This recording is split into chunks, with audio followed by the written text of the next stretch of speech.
ജിത്തുഭായ്.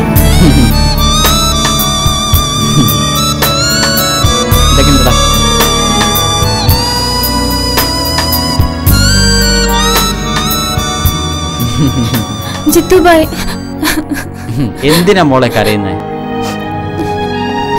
ഞങ്ങൾ കാരണമല്ലേ ഇങ്ങനെയൊക്കെ സംഭവിച്ചത്?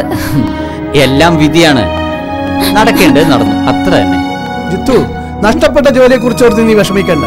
എന്റെ മാംഗോ ടേസ്റ്റ് ചോക്ലേറ്റിന്റെ ഏരിയ മാനേജറെ ഞാൻ നിന്നെ ഇപ്പോൾ തന്നെ ജോലിക്ക് എടുത്തിരിക്കുന്നു. വേണ്ട ശ്രീധരേട്ടാ, ഞാൻ ഇവിടം വിട്ടു പോവുകയാണ്. അമ്മ ഇല്ലാത്ത വീട്ടിലേക്ക് പോകാൻ ഒരു താല്പര്യമില്ല. പിന്നെ മിനിയെയും നഷ്ടമായി. എല്ലാം മറക്കാൻ പറ്റിയ ഒരിടത്തേക്ക് പോകണം. ബായിക്കൊന്നും നഷ്ടപ്പെട്ടിട്ടില്ല. ബായിയോടൊപ്പം ജീവിതകാലം മുഴുവൻ ഞാനുണ്ടാവും. ഈ ഹൃദയത്തിൽ എനിക്കൊരിടം തന്നൂടെ? അതിന് നിന്റെ അച്ഛൻ ഒരിക്കലും സമ്മതിക്കില്ല. അച്ഛന്റെ സമ്മതമൊന്നും നോക്കണ്ട. ബായിയോടൊപ്പം ഈ ഭൂമിയിൽ എവിടേക്ക് വരാനും ഞാൻ തയ്യാറാണ്. മോളെ, പാടില്ല. നമ്മുടെ അച്ഛനമ്മമാർ എത്ര കഷ്ടപ്പെട്ടായിരിക്കും നമ്മളെയൊക്കെ വളർത്തിയിട്ടുണ്ടാവുക. എന്തെല്ലാം ആഗ്രഹങ്ങൾ, എന്തെല്ലാം മോഹങ്ങൾ അവർക്ക് നമ്മളിൽ ഉണ്ടാവും. അതെല്ലാം തട്ടിത്തെറിപ്പിച്ച് നമ്മൾ സ്വന്തം സുഖം തേടി ഒരിക്കലും പോകരുത്. ഈ ക്രിമിനൽ ജിത്തുവിനെ കൂട്ടാനാണോ ഈ വീട്ടിൽ നിന്നും കാറെടുത്ത് വന്നത്?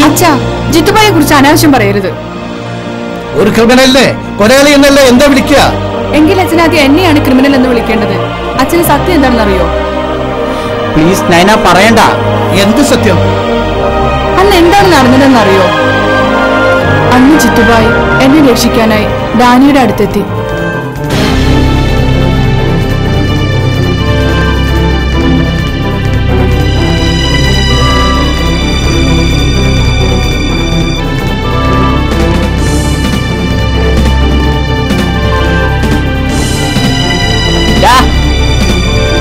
ഇനി ഇവരുടെ ജീവിതത്തിൽ ഒരു കരടായി വന്നാലുണ്ടല്ലോ.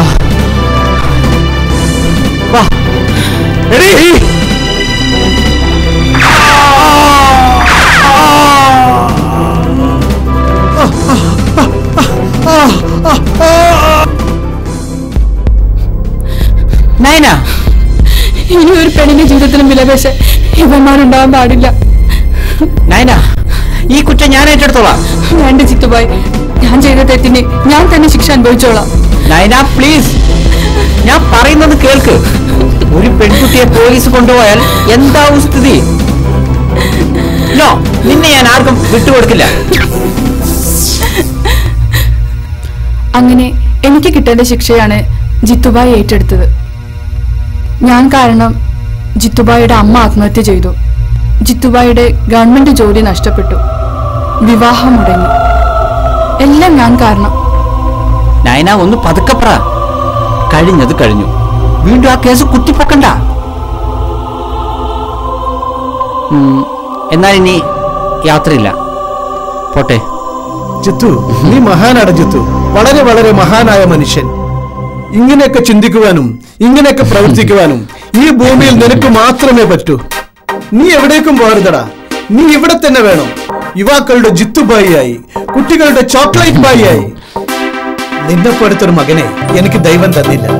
പക്ഷെ നിന്നെ എനിക്ക് വേണം, എന്റെ മരുമകനായി.